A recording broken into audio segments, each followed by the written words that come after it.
I'm going to go over a So I'm just going to go over a brief disclaimer before we get into the nitty-gritty of this presentation. Please keep in mind that the main objective of this presentation is to just provide you with some general information and general guidance of the name reclamation process, and none of this is legal advice. We are going to be discussing the best practices and our experiences in this field of law and policy, but we also want to acknowledge that things vary significantly from province to province and across the territories. So a lot of what we're going to be talking about is BC specific.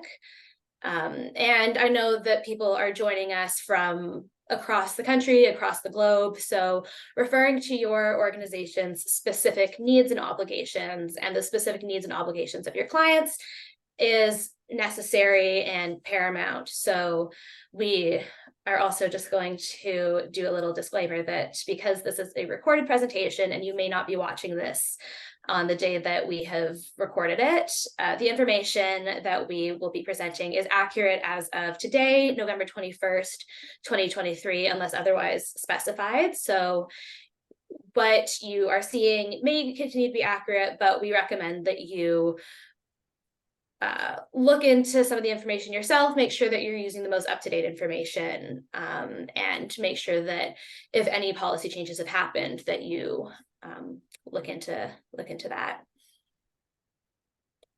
Thanks, Katie. So what exactly is Truth and Reconciliation Commission? So briefly labeled as TRC.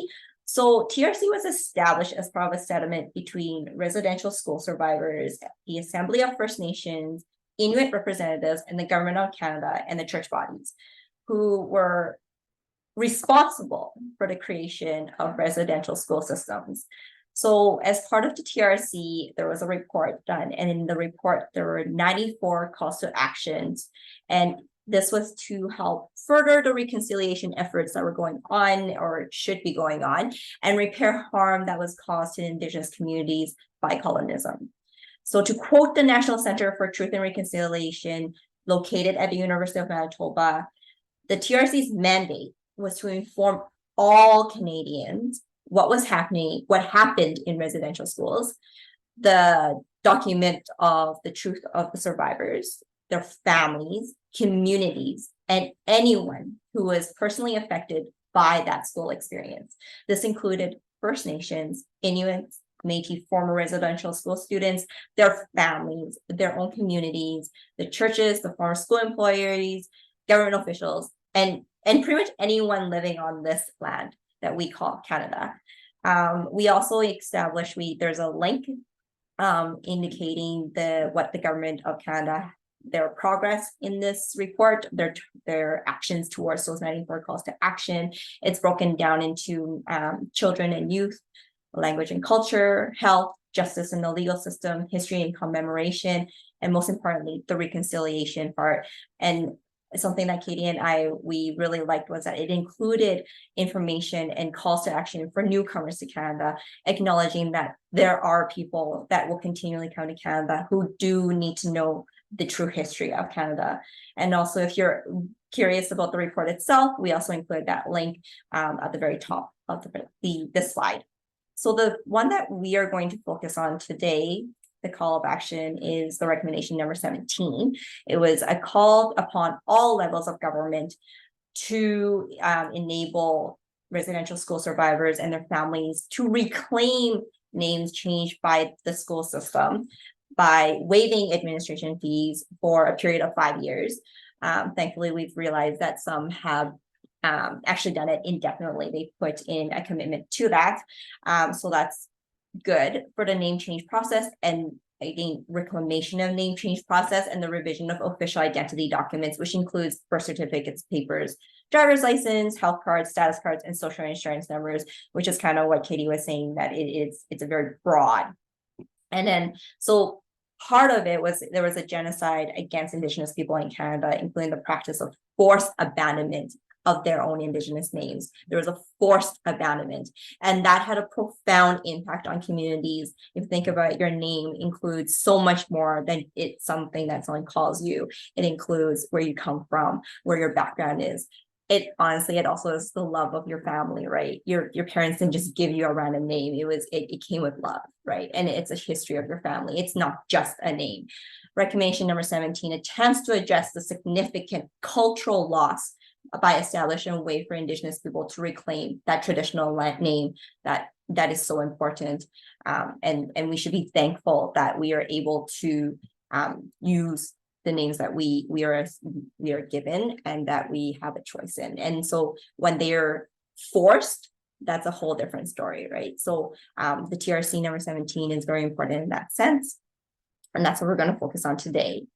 So that TRC report came out in 2015, but it wasn't until June 14 of 2021 that the federal government, especially Immigration, Refugees, and Citizenship Canada, IRCC, they came out with a program delivery update where they said that they are going to implement a process to allow Indigenous clients to reclaim their name by changing to reclaim their name on their citizenship certificates and or permanent resident card. So it wasn't until 2021 that the federal government came out with something to address this call of action. We will see in later on that some provinces had started, but it was more of a quiet effort. It wasn't a lot of attention to it, which when this came out in 2021, that was when really the ball kind of started really rolling out, because the federal government that represents Canadians, right, relatively speaking, that they were on board and they were going to move forward with this call of action.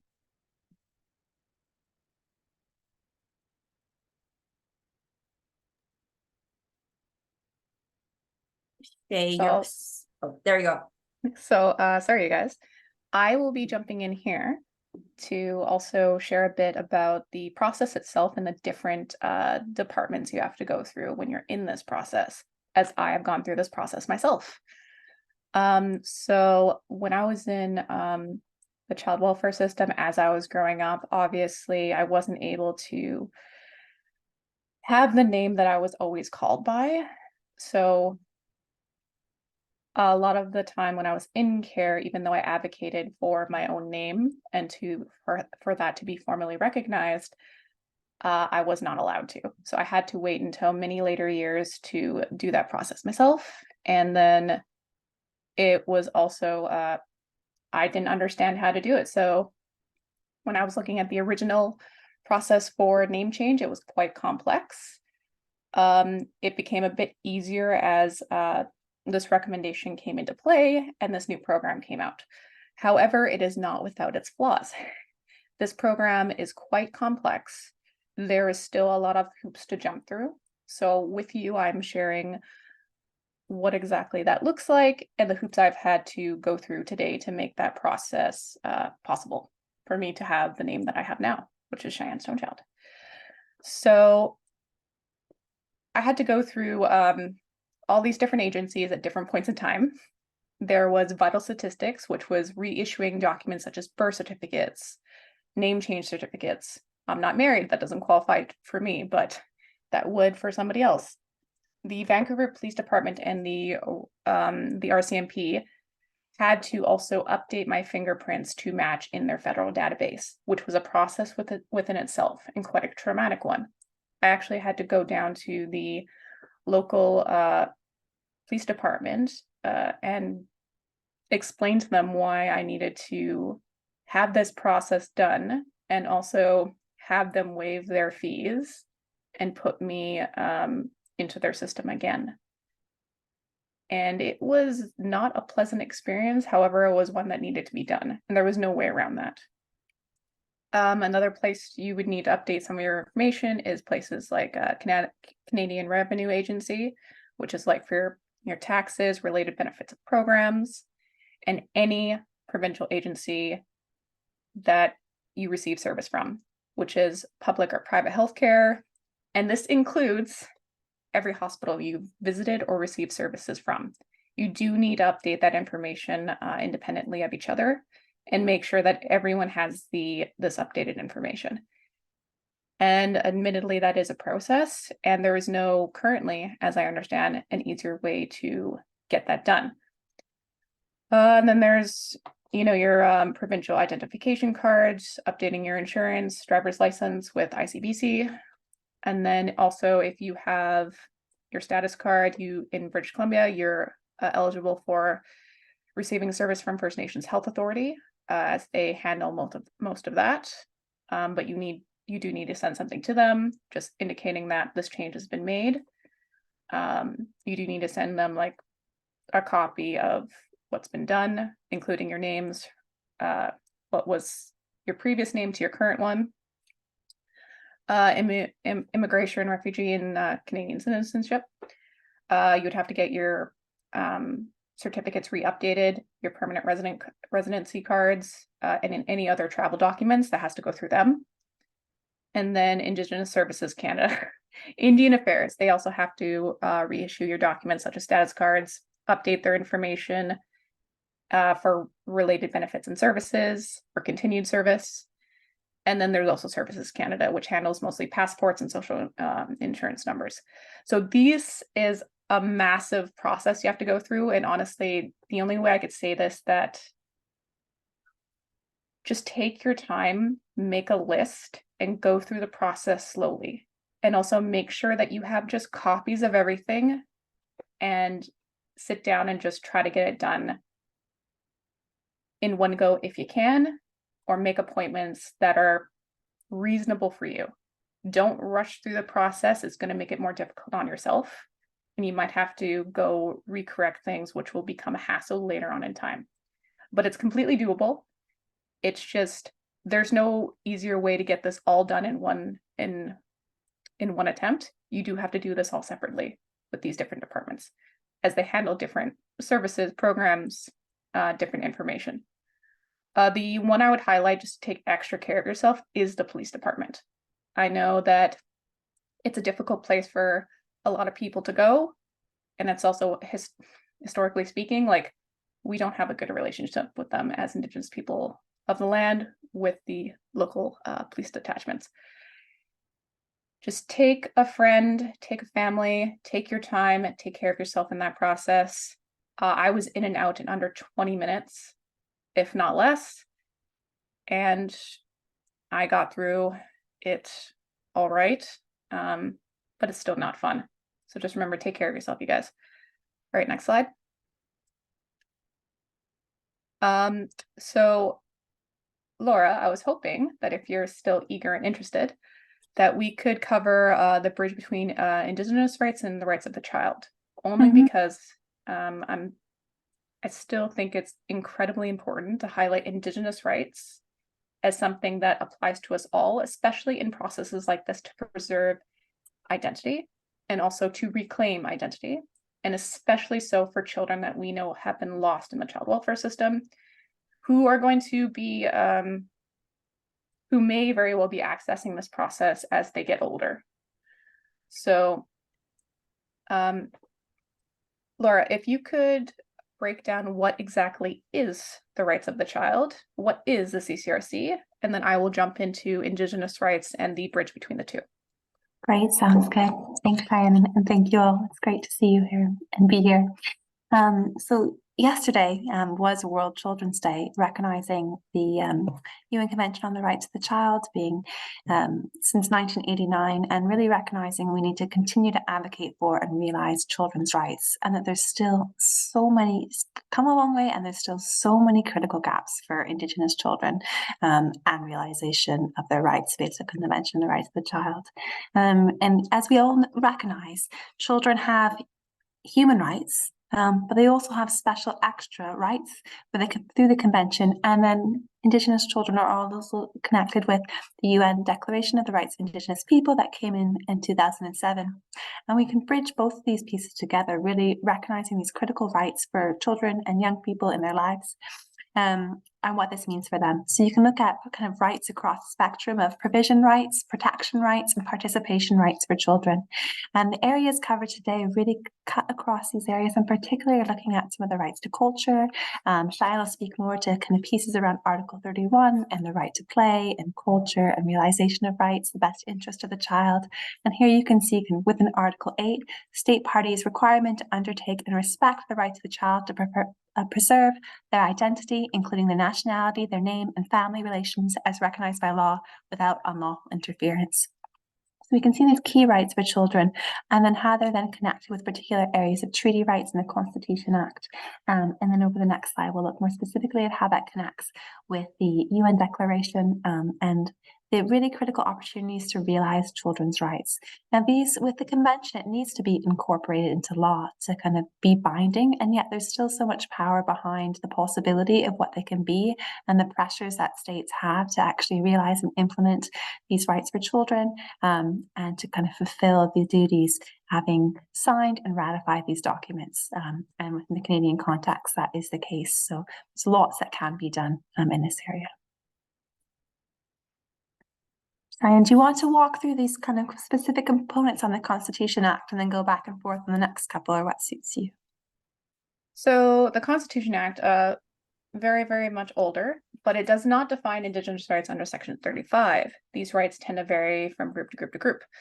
The customs, practices, traditions that have formed the distinctive part of cultures can include Aboriginal titles, ownership to the land, right to occupy, use of lands, resources, hunting and fishing rights, self-government rights, and of course, key component here, cultural and social rights, which this falls under.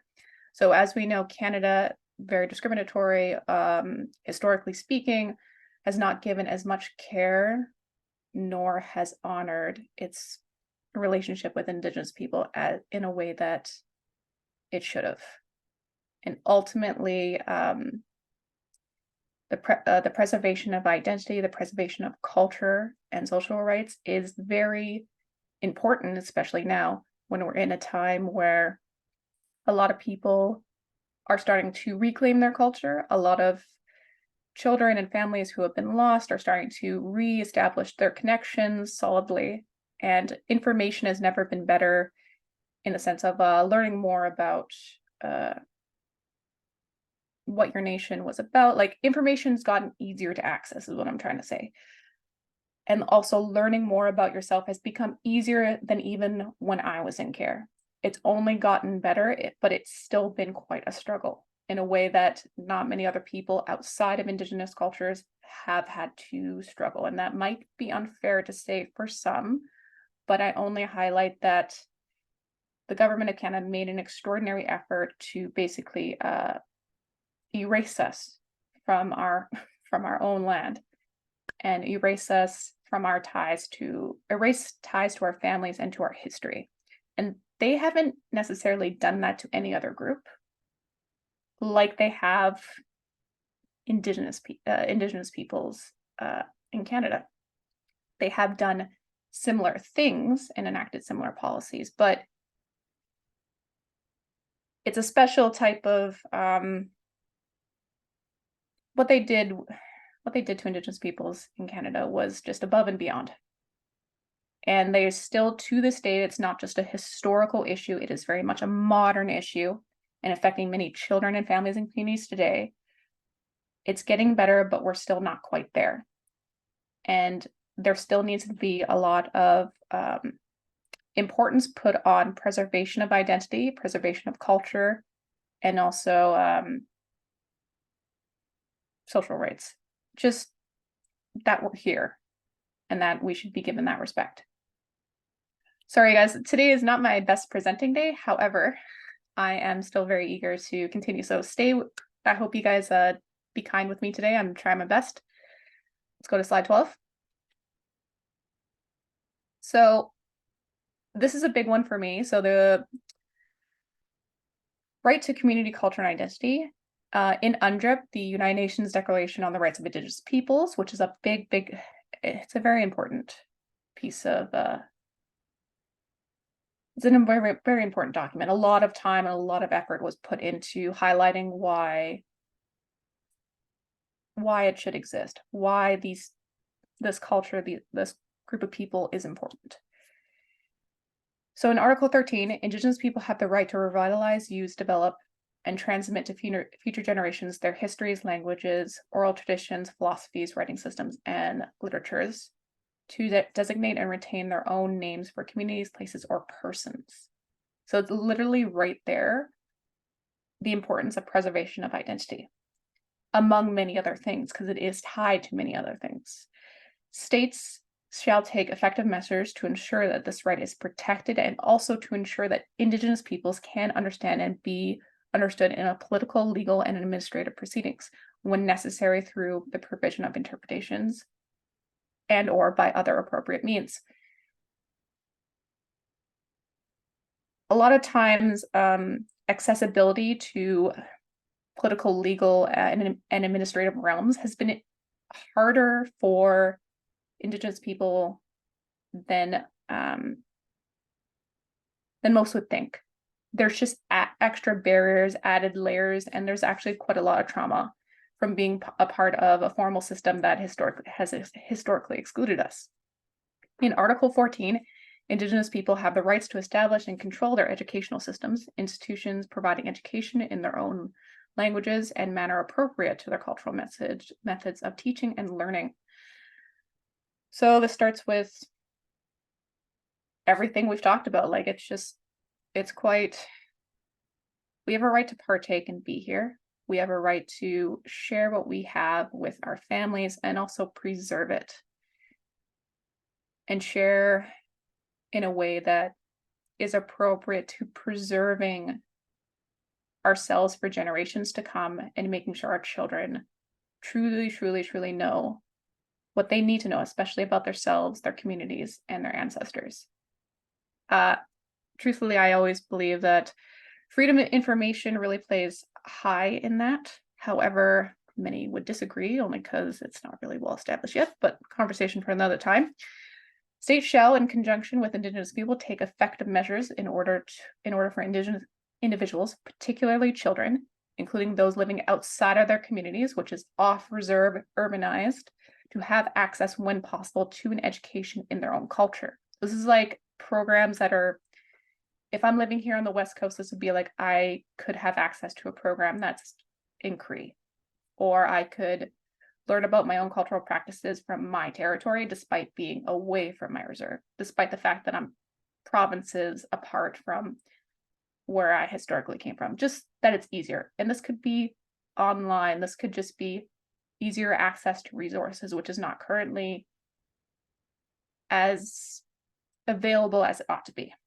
It's just not as accessible as it could be. And I think that it's getting better. However, it is not perfect, not yet. Provided in their own language, their own context, so forth. Article 31, Indigenous peoples have the right to maintain, control, protect, and develop their cultural heritage as it evolves over time, as things are changing, but also to retain what's always been intrinsic to us. This includes traditional knowledge, traditional cultural expressions, as well as manifestations. So as we manifestations of their sciences, technologies, cultures, including human and genetic resources, which I'm very passionate about. Seeds, medicines, knowledges, properties of plants, oral traditions, literature, design, sports, traditional games, visual and performing arts. They also have the right to maintain, control, protect, and develop their own intellectual property over such cultural heritage, traditional knowledge, and traditional cultural expressions. So I think this all attributes basically to the same things that we're talking about today, which is preservation of culture, preservation of identity, including everyone who has been impacted, and making sure that despite the fact that they've been impacted, that we can still move forward together and we can make these processes easier. We can still find a way to preserve, succeed, and prevail. Next slide.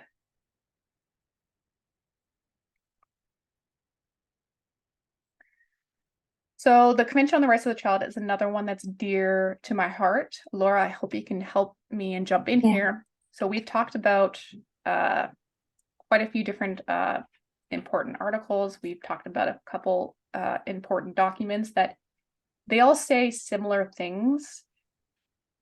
And the Convention on the Rights of Child is no different, only that it focuses on children. And children are, especially Indigenous children, in this context,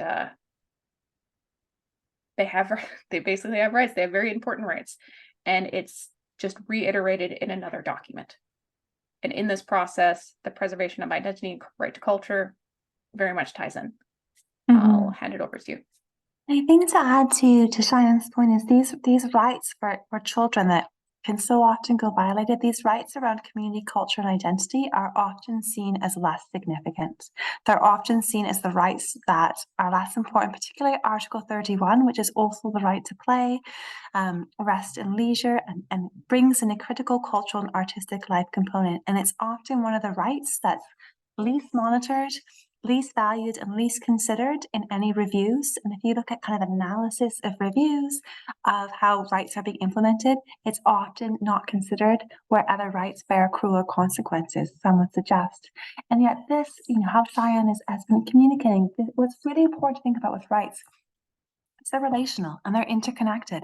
And the right to your culture and artistic expression and this sense of play has impacts for people's protection, for their participation in decision making, for their very own sense of identity and belonging and connection. And so although sometimes it can be considered a frivolous right, it is so significant in the very realization of rights for all children and their kind of being an identity. And so it's one that we'd really like people to think about more and to care about more and recognize its critical value when you're looking at children's experiences and their own identity. And just to jump in here as well, is that a lot of times we have overrepresentation of Indigenous children and youth in the child welfare system. It's very, very crucial to protect children's rights and also make sure that they know what's happened, but that there's also ways to continue to preserve their identity. There's more ways for them to learn more, that they can still, they're no less Indigenous than anyone else. And just because they're in the child welfare system, just because they're away from maybe their home territories or whatever the reason may be, that they're still protected, that they still have a right to both their identity, their culture, and their practice. We just need to make this process easier for them. I believe that these rights are a very good vehicle and a very good way to do that. And I think as we raise this more and more and more, it will become easier for some people maybe to accept that as things have gone on to date, it has not been the very best that it could be. And we're probably neglecting some of the things that we should have been including from the get-go in a very collaborative way, but also a thoughtful way that doesn't perpetuate what has been done to date against Indigenous peoples. And we have such a vulnerable group of young people, and these are young people in the system. And these processes, the reason why this hits home for me is because my name has always been so important to me. But still, it was very, very hard for me to have that in a way that mattered. And until this program came out, it was hard for me to get this done. And this was not without support. If I didn't have Candy, if I didn't have Katie, if I didn't have Heron Law, like honestly, they guided me through this process. And the previous steps we talked about and the steps that we're going to continuously talk about in this webinar, it is complex. It is not easy, but it is doable. And there are people who are here to help. And I think even though it's a very formal process, it's a process that's not really in line with maybe all our values. However, it is something that's there. We still need identification. We still need documents. We still need paper, unfortunately. And for me, it's always important to have that there, just because I know that while I might not appreciate what I've gone through to get it, I know it still is accepted by other people. And that's not super important to me, but it just takes some burden off of me when I'm going through other processes. And it respects my identity and my name. And that matters more to me than what people perceive. So, Candy, Katie, I will hand it back over to you shortly, as I think we're getting to a close here. So the only thing I'll say is that best interest of the child, Article 3, in all actions concerning children, whether they be undertaken by public or private social welfare institutions, court of law, authority, administrative authorities, or legislative bodies, the best interest of the child shall be a primary consideration. So a lot of people that I encountered when I was in the child welfare system utilize the best interest of the child against me in such a way that it made it hard to preserve both my identity and my culture. And so getting anything formally done after that, whether it be reclaiming my name, whether it be accessing my status, that was used very much against me. So this is one of the things where that ought to not be happening going forward, but we still have that today. So convention, like the Convention on the Rights of the Child, I believe is a really good vehicle, again, to address that is happening, but also protect not just children, but the idea of it can be applied to the entire wider community, because it genuinely is wrong across the board. We know this. Everyone else kind of knows this when they really think about it. It's not a shock. Ability to partake and communicate views. Basically, I communicated till the cows came home. Like, no one was listening to me, and that's unfortunate, but it happens more often than not. So this just is going back to, we need to take a couple of steps back, listen to our community, listen to our children, and offer what support when we can for people to come to the table and be in collaboration with us, versus us talking to them and then directing them down a process that really is not very helpful. Again, this is a complicated subject. Again, that this is not a perfect process either. And we're doing the very best we can and trying to raise what we can about this process. But just want to reiterate to the community that I'm here same as you.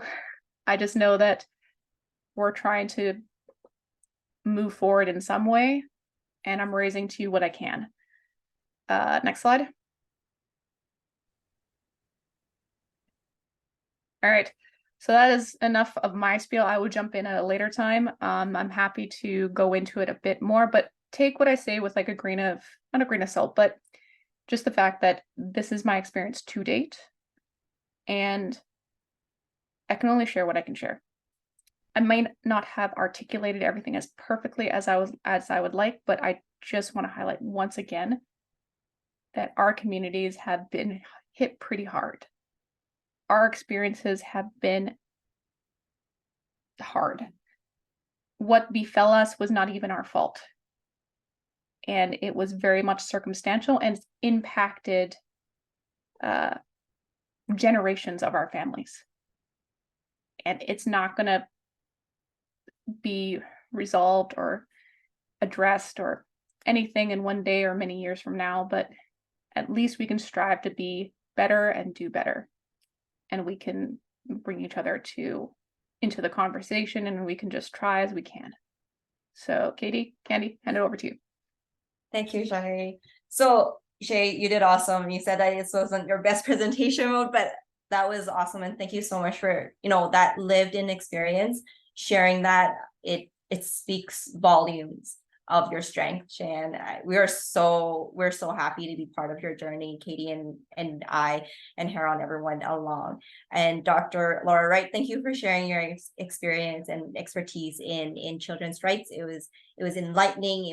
It was perfect. Thank you. And I think the one thing that I really think that we bring home is perseverance, respect, those two things, and the rights of children. And so right that we need to listen to our children more sometimes, right? Like they see the world in a very unique fashion, and that's something that we should bring forefront. So talking about the program that Shannon was saying is that when in June of 2021, when that program came out with the federal government announcing that they were going to do this process because of TRC number 17, Wei William Tao, who is the owner, the founder of Heron Law Offices that Katie and I both work for, he made a public announcement that we, as a firm, as a team, we were going to do all pro bono efforts to the best of our abilities to help assist, guide, whatever that you may need us for. We were there to assist. So that included a lot of the paperwork. A lot of it, as Shai said, it's a very long process full of paperwork, full of details, and being that we work with the law quite often, that is always the case that we do work with this paper. So we help in that sense and we assist in that sense. And on top of it, we've also made the commitment that, you know, there are extra expenses that unfortunately have not been waived in some circumstances. So printing costs, courier costs, we've made the commitment as Heron Law Office, as a team, to make that commitment that we will help with those costs, because we don't want those to be barriers to anyone that are rightfully reclaiming their names. So please reach out if you ever feel that this would be a process that you're interested in, that you would like to do at this time. Do it at your own pace, like Shay says. Do it when it's right for you. And we're here when it is the right time for you. We wanted to say that because Heron Law Offices is located on what we call British Columbia, a lot of the information that we're going to be sharing is very based in BC, so including a lot of the provincial things that Cheyenne had also said. It was a lot of BC based. We understand the importance of needing to raise that awareness for the TRC recommendations. It's something that both Katie and I are very passionate about, and that everyone in this room is passionate about. That's why you're here today, right? But with that in mind, we wanted to touch a base on some of the characteristics of that process, of not just in BC. So we will be doing a BC deep dive, and then we're going to be talking more briefly as a summary of all the different provinces and territories within Canada. Katie. Great. Yeah. Thank you so much. Thank you so much, again, Cheyenne and Laura, for stepping in and giving us such a wonderful presentation. I am going to get into the kind of more administrative, a little bit more boring, but nevertheless very important actual process of like filling out the forms, how to do the name reclamation in British Columbia. And I'll go through the application forms, how to do that. And then further on, we'll talk a bit more about things to look out for. And as practitioners, how to approach this process in a trauma-informed way. But before I get into all of this, I will just give you a little breakdown of some preliminary information.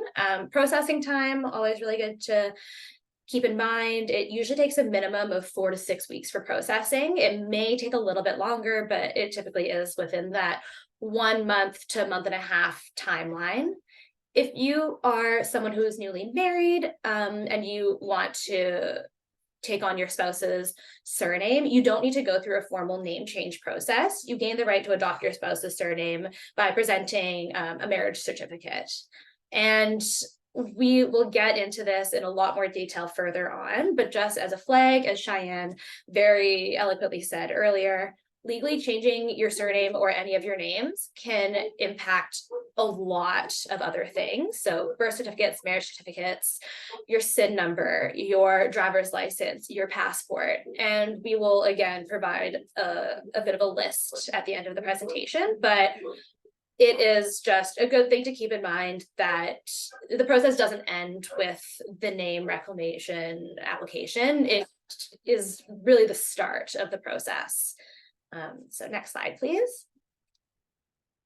So eligibility and completing forms. So in British Columbia, people who are under 19 years old, which is the age of majority, typically are not able to do their own applications for name change generally or name reclamation. However, If you are under the age of 19, you can have a parent or a guardian assist you with the process. And if you are under the age of 19 and are a parent with custody of a child, you are allowed to apply for a name reclamation without consent of your parents. So this is a situation that may apply to certain people. If you are a parent under 19 who has full custody of a child, you are able to go through with this process without having to get permission from your own parent or guardian. So that is good to keep in mind. And it is necessary for the BC process to have lived in British Columbia for a minimum of 3 months immediately prior to the date of the application.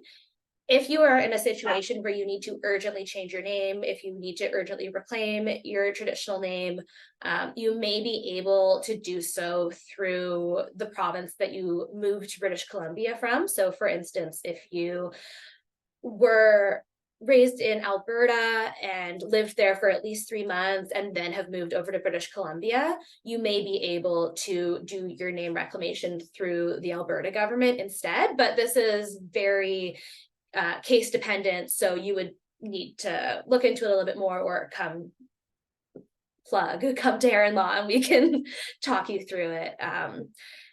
As well, just one little administrative thing is that if you are handwriting your application, Vital Statistics asks that you use black ink or blue ink.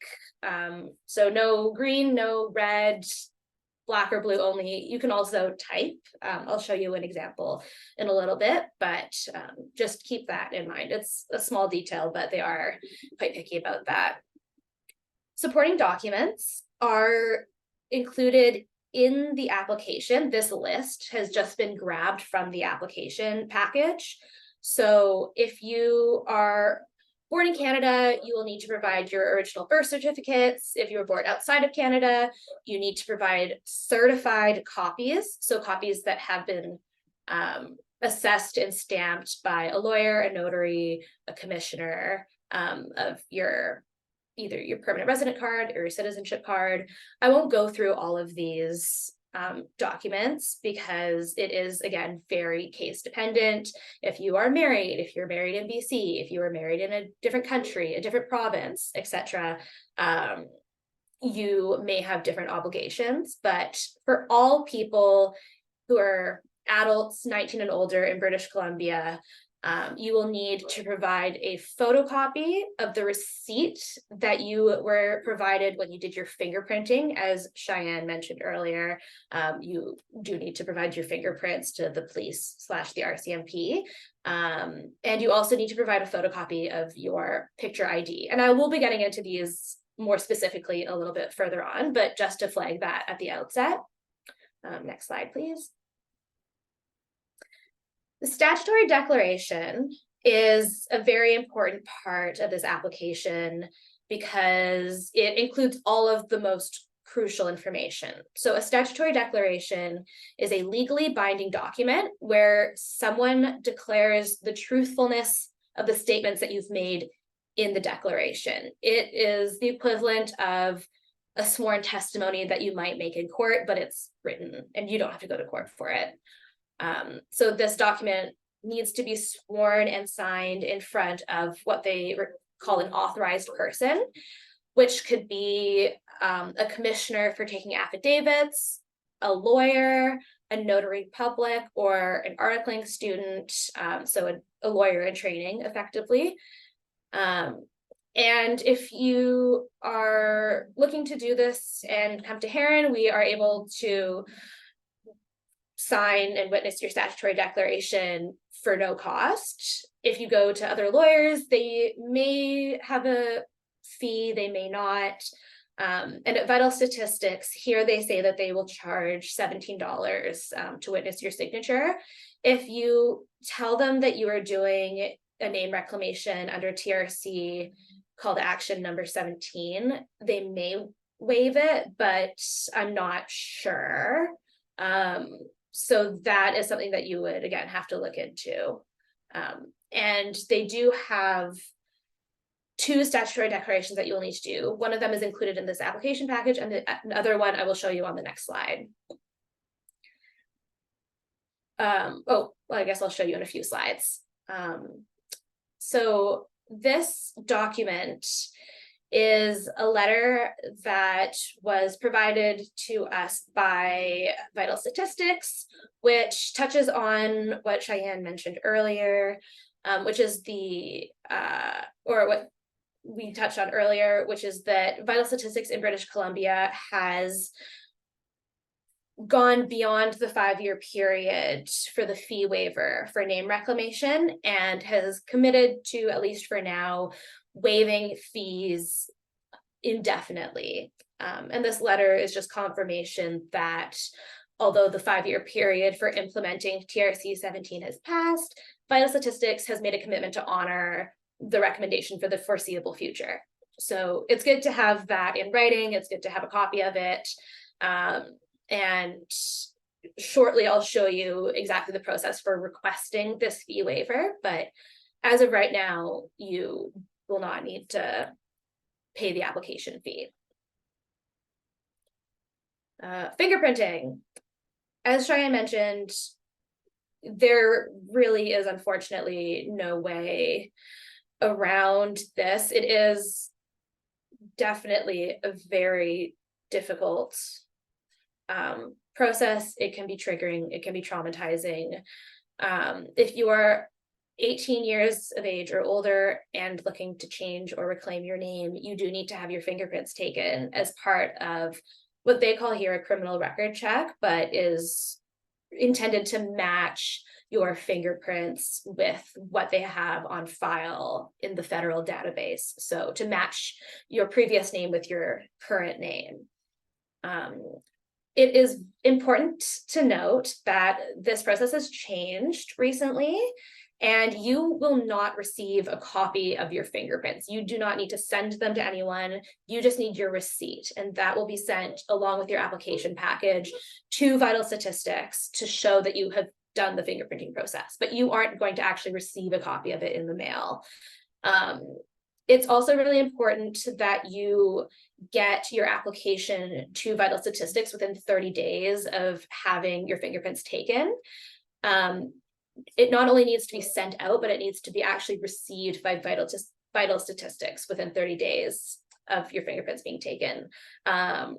We don't want you to have to go through this process more than once. Once is a lot. Going through it multiple times would be awful, but it does happen. So our recommendation is to get your fingerprints done last, have your application finished as much as possible, get your fingerprints done, and then send it out. Yeah. And this is actually a best practice that we developed at Heron Law, just as part of our process of learning how to do these things. We had a client, one of our first ones out in Ontario. The client lived on a reserve, and he didn't have his own transportation, so he went and did his fingerprint because he knew it was something that is his biggest barrier in this process. So he decided to want to do it at first, just so then he got it all the way. But unfortunately, with the fact that we also had to do a lot of stack deck signing in because he was in Ontario, we were in BC. He needed to travel off the reserve to find someone to do that. So the 30 days from the first one, it actually lapsed. And unfortunately, our client had to do it again. So that was a lived experience that's why we did best practice is now that we always tell our clients, let's do this at the very end. Let's make sure that we have everything signed, dated, application is complete. All supporting documents we have already. There's no blimps in what we need to wait for after you've done your fingerprint. We can send it straight in. So definitely lived experience, something that we've gone through, we've lived through, we've developed and experienced, and we present it to you guys in this way. So the RCMP have a form that you can fill out when you are down at the police station providing your fingerprints, that is a fee waiver application form, essentially. So you provide your information, you tick off the box here that says, I am an Indigenous person who, as a result of the residential school system, underwent an imposed name change in Canada, or am the descendant of such a person, to kind of affirm that you are going through this process under TRC Call to Action 17. You'll be completing a document similar to this. This is from the RCMP, so it is federal. I don't believe it's available online. This is a copy that Cheyenne got from the RCMP office and scanned for us. So make sure you ask for it when you are at the police station. And it is a request to waive fees, so you should not need to pay fees. But again, you'll need to fill this out when you get down to the precinct or police station, wherever you go. They'll want your name, the name that you are reclaiming, your signature. And again, it is, as Cheyenne said, a good time to bring someone with you, take care of yourself, get the support you need. Hopefully it will be a quick process, but take it slowly. And just to jump in, that not everything is well communicated because this process is so new. They weren't even aware when I got this one that they had it. This had to go through a couple people behind the counter before they figured out that they did have such a thing, because previously they did not. So changes are happening, and it is just be mindful that it's still changing. So they do have something now they didn't before. Yeah, and something that we will touch on a little bit later in the presentation as well is the lack of communication across different sections of the same agency effectively. So this is from one of the Vancouver VPD stations. Other stations may not be aware, so it exists. It is there, and they may not be aware of it, but they do have it. So just, you might have to tell them Yeah. that such a thing isn't in play and they do actually have something, and just be patient. Yeah. So I know that's a lot to ask considering that the experience that it is. However, you're right. Yes. If they tell you they don't have it, they are wrong. they do. They just they And it just are also not. depends on who you get at the counter, Yes. right? Like Yes. this isn't the only place that it depends on who you get at the counter. It's almost every step along the way, right, Shay? Oh, the fun continues. All right, next Yeah. slide. Payment and fees. As I said, the fees have been waived indefinitely. So this section is in the application. It's the same application form regardless of the purpose for your name change. So if you are changing your name under TRC 17, it's the same form as if you are changing your name like otherwise, if you are taking a new last name, if you're changing your middle name, if you're an adult, you are filling out the same form. So they have this payment and fees section. You don't need to fill this out. You are not going to be paying them anything. So what you will do instead is go to the next slide.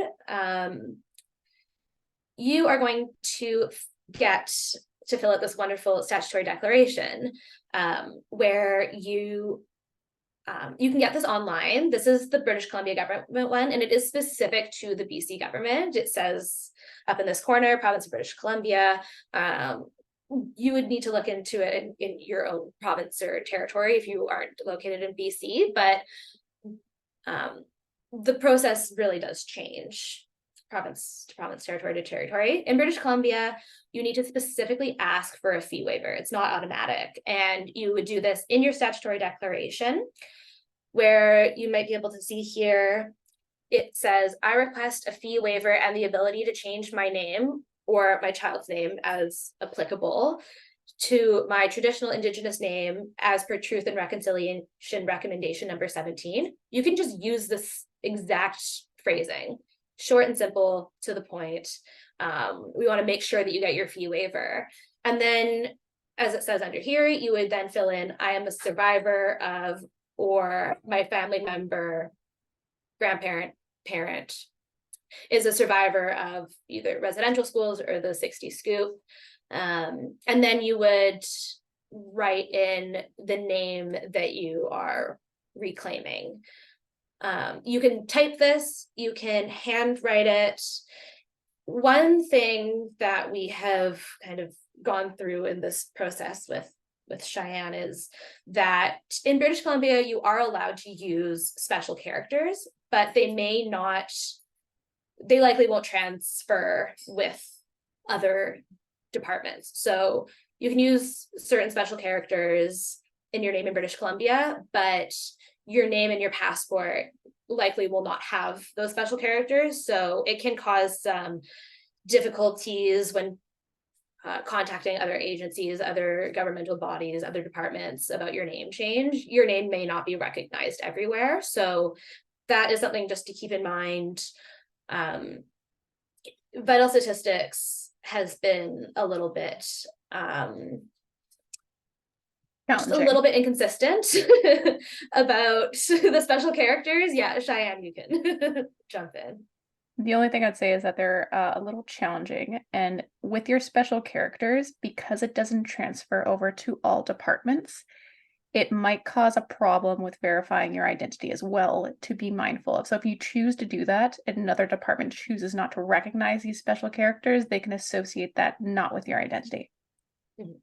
So it's very niche-y. Obviously, that's not really realistic on their side, and I think they might even own that. However, it might create complications for you until the system itself actually adapts and changes and more characters are recognized across the board. Mm-hmm. However, what I want to reiterate to you all is that that process is not there yet. If you do it now, you might be creating a barrier for yourself, and that is your choice.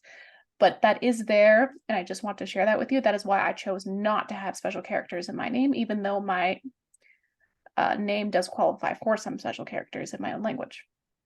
So just so you know, and that is a decision you have to make, but this, just to highlight, if you want to travel, if you need to go from place to place to place, if you need to apply for things, they see one thing and then your document says another, and they recognize another thing, you might genuinely be creating a problem for yourself.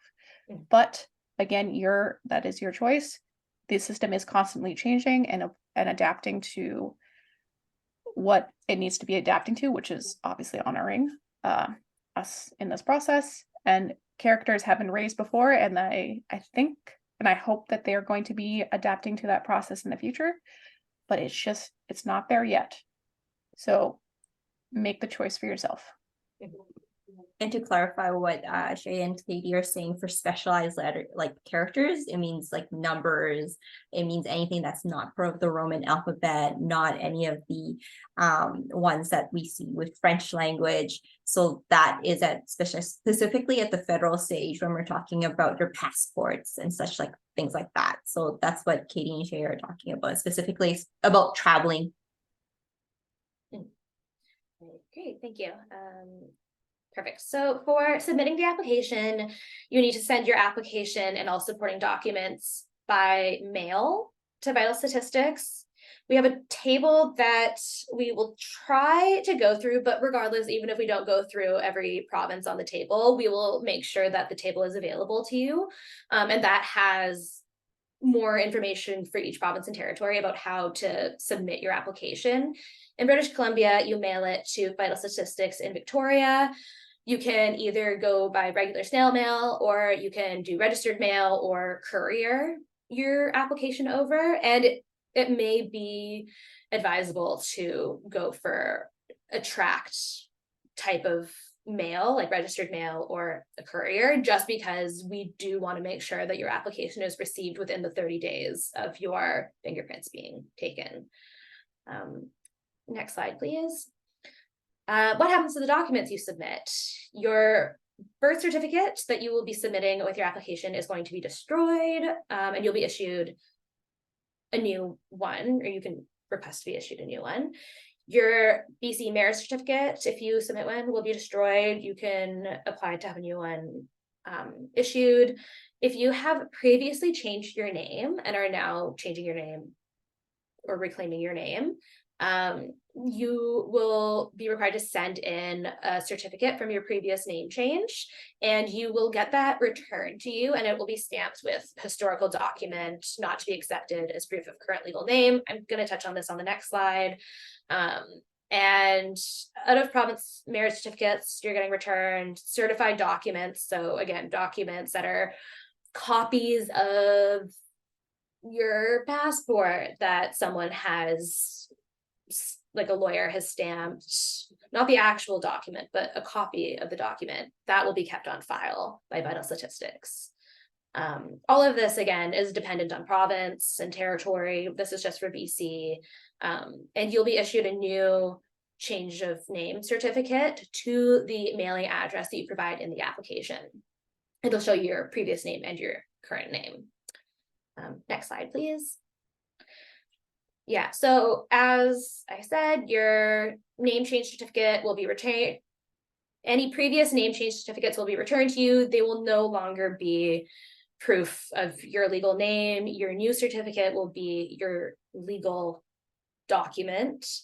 And the reason they do this is because these documents act as a kind of linkage between your names. So you can show the path that you've taken from, say, the name that you had been given to the name that you initially changed to your current name.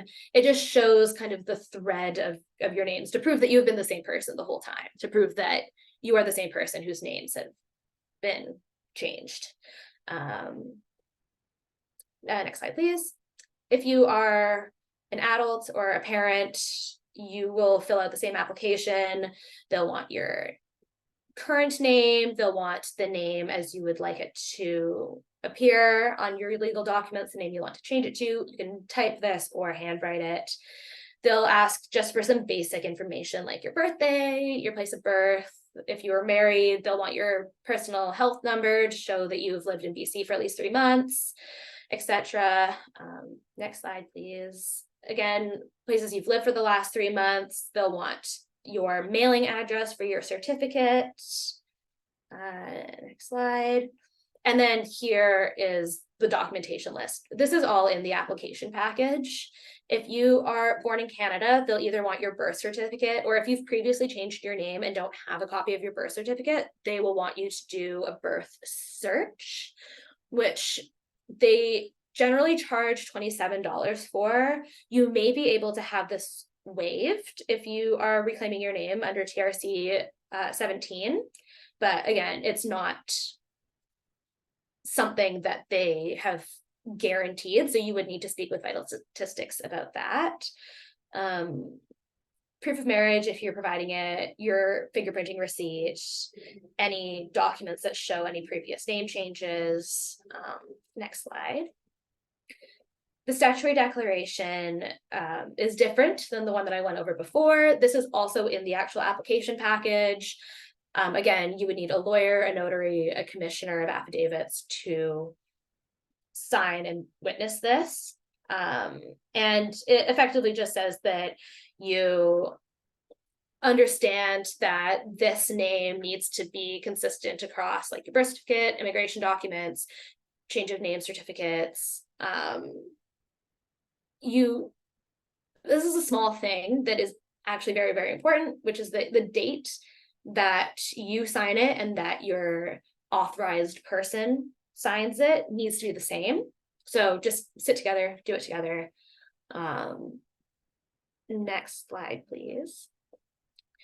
And then you need to provide a photocopy of your photo ID with the name change, or with the statutory declaration. Yeah. Right, like we're running out of time, so we may not have time to go over all of the. I was just gonna say, should we, because this part we were gonna jump into our table of all the provinces and give you guys a lowdown of pretty much all the differences between the territories and the provinces. We broke down a table. Katie and I made a table based on eligibility, required documents, fees that should be waived, special notes, so like such as the mailing address that Katie was speaking about. But that would mean that we may not have time for the last section. Shay, should we leave it at that? Because this will be shared out across the board, it will be made available to people. How about we continue on so that we have time if people have questions? Yeah. And we will send this to all of you, the table. Yeah, the table will be attached as well as a link. So just a brief moment of what Katie and I have noticed on commonalities of the provinces and territories is that majority is 18 years of age for you to change in most provinces. Ontario, New Brunswick, Nova Scotia is 16, and Quebec is very unique in that it's age 14. If you're not the age of majority, it's okay. Like you can still get your parents or your guardians to apply on your behalf. Again, depending on their willingness as well, unfortunately. So hopefully that isn't a barrier. The start of the process is usually through vital statistics. So when in doubt, Katie and I would agree is that we would contact vital statistics, and they are relatively responsive if you email them or call them, and they do have a physical office now that we're post-COVID. Most offices are now open and you are able to go in and get those answers. They will need proof of identity. So as Katie just went through, most of them wants your original birth certificate or a birth search. To be eligible, you need to prove your residency in all of the provinces. They generally want at least 3 months, such as in BC, but however, like places like Nunavut, they require a 1 year of residency. So that's where Katie was talking about. If you're moving to somewhere and you're not meeting that residency, maybe you can change it with your previous province or territory. And again, last but not least is that fingerprinting. They all require that fingerprinting again. As we've highlighted, Shay and Katie have both said, do it at your own pace. Take care of yourself. It's really important that you take care of yourself. This is a process for you. And then some highlights that we found were really good was that Ontario, they actually post the application online. They have all the information online. It's really well outlined. They include a statement actually on the website saying you will not be charged a fee for a name change from now until March 31st of 2024. That being said, that ending date has changed from June of 2021 when we first started this process. So I'm assuming Ontario is just updating as time goes on. They haven't made the commitment of indefinitely, but that being said, they at least say it directly on their website. They don't need, it's right on there for public information. Nova Scotia also has indicated that fees are waived until July of 2024, but you need to contact vital statistics to get a copy of the name change application. So a little bit of a barrier versus Ontario, which actually has the application directly online. Northwest Territories application form is posted online and you can apply for a waiver, but you can only apply for once. So if you've changed it and then let's say you made an error or it wasn't exactly how you talk to more family members, your community, and you realize, oh, actually that should be this instead of that, then that might be a barrier, unfortunately. But we're all, depending again on who you speak to, that may be something that they would be okay with. And you can also request a waive of fee for your new birth certificate. At the same time, if you were born in the Northwest Territories, and Northwest Territories thus far is the only province or territory that allows special characters, as far as Katie and I currently know. Again, as Jay said, our process is evolving on a regular basis. Hopefully this is being adapted through as technology, as anything, it changes, and that it will be accepted in even the federal level we're hoping for.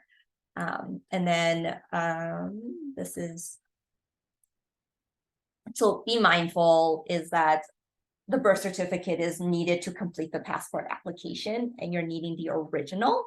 The passport office will cover costs for the application. So that is the commitment, that program that came out in June of 2021, but they will not process urgent processing. And this is actually a lived-in experience by Shay here. So she had highlighted that for us because she needed some personal urgent processing. Service Canada, according to the Sinclair Center of Vancouver, the fee waiver for birth certificates is indefinite, as we had highlighted with the copy of the email that Shay had also gratefully share. And then, but Lougheed, which is in Burnaby, was not informed of this. So again, we're talking about that messaging being inconsistent. Depending on who you see at the counter, it really will depend on that person's knowledge of the TRC number 17, unfortunately. And then also fingerprinting costs may not always be covered. I think this was because sometimes, again, it depends on who you meet in front of you. But if we had said RCMP, they do actually have that form. They can print it off for you. Again, like Shay said, be patient. It's hard, but it is in the best to do that, to hold the patience. If you need to complete the process more than once because of an error or amendment is required, again, because of whatever reason, you may need to have a birth search completed before the name change application. If you need to, especially if you need to request a birth search, you can request a fee to be waived. You may need notarized or certified copies of documents. So again, notarized or certified are copies that are sent to a lawyer, articled student, notary, commissioner. They just verify that the original is the exact same and they sign and date that it is. And then it is sent to update information with different levels of the government. So anywhere from the municipal to the provincial to the federal levels. Anything to add, Katie? One thing just on that last point is that for the certified copies, it's not really clear how many copies you need. So when we did it, I just gave Cheyenne like 6 copies of everything. And then as you go and apply to have your name changed with various agencies, you just have the copies, because it is time consuming having to go and find a lawyer, find a notary, and go and get this done every single time you need one. So don't be afraid to just ask for multiple copies of various documents to be like at once. And then you just have them on hand. If you don't use them, you don't use them, but it is nice just to have them available. And I found some places they really wanted it, and some places they didn't know that they wanted it. Then they wanted it later when they figured out what their process was on the other side, which is unfortunate for me, but I'm glad I did it. I counted what services and where I may need to send. And so I asked for that number from Katie and Candy. They did that process. I had it, and it's being mailed off. So it made it easier on my side to have that done with them while we were doing everything else, just to get some notarized copies, because people tend to want them even if they do not realize that they want them. And when you're updating your information, they also want to confirm that you are indeed who you say you are, and you do not want to be sending your original copies of things to people who do not need your originals. Be protective of your original copies. Do not send your originals if you do not need to. These are documents that are key to you, and if you lose them, that will be a problem. Yes. Yeah. So be very mindful of what the application says. Like sometimes they will say original is needed. So that would be what we're talking about. But they will accept, even if they say original, for some places, if you do need to update your information, I've still sent certified copies and they have not given me any huff. So that is a good thing to be mindful of. As long as someone's seen the original, they've signed it, you have a notarized copy of it, they're not going to give you a hard time, or they should not. Just don't start sending your original documents places you don't need to. Yes, definitely. So what happens next? This is going back to that list that we went over at the beginning of the presentation. All of the agencies that are involved, all of the parts of government that you'll need to interact with, all of the documents that you need to update, your information with the CRA, your medical information, your passport, your social insurance number, your driver's license, provincial identification, status card.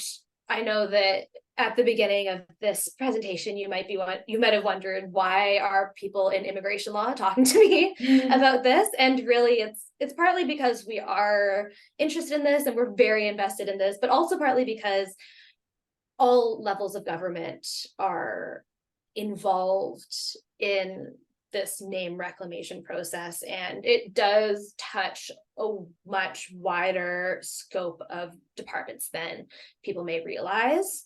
So again, if you have a work permit, if you are looking to travel and you need a travel document, that is Immigration, Refugees, and Citizenship Canada, even though it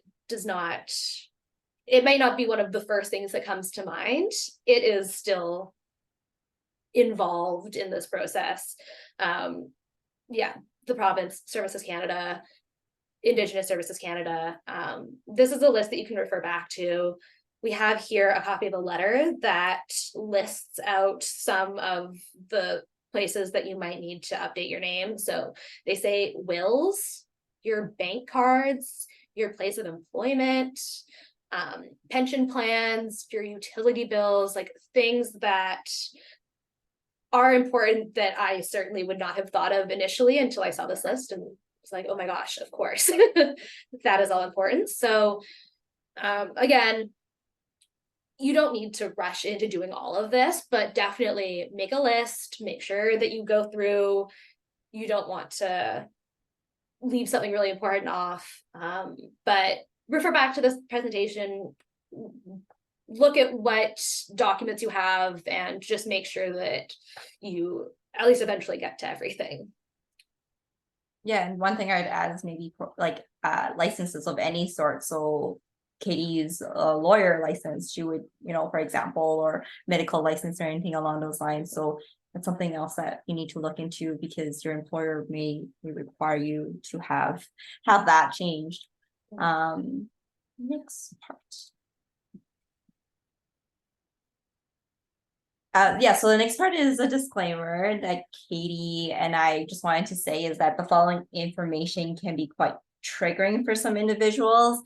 And this guidance that we're going to be talking about next is mainly intended for practitioners who want to provide assistance. So people that want to do what Katie and I have been doing at Heron. We can share information regarding interactions that may arise when engaging a patient in this process, but be mindful that neither Shay, Katie, or I, we're experts in this field, and we just strongly recommend you seeking, a specialist in trauma-informed practice for more, comprehensive training if this is something that you want to pursue, something you're very interested in. So at Heron, when we first started this process, we reached out to getting training from Myrna McCallum.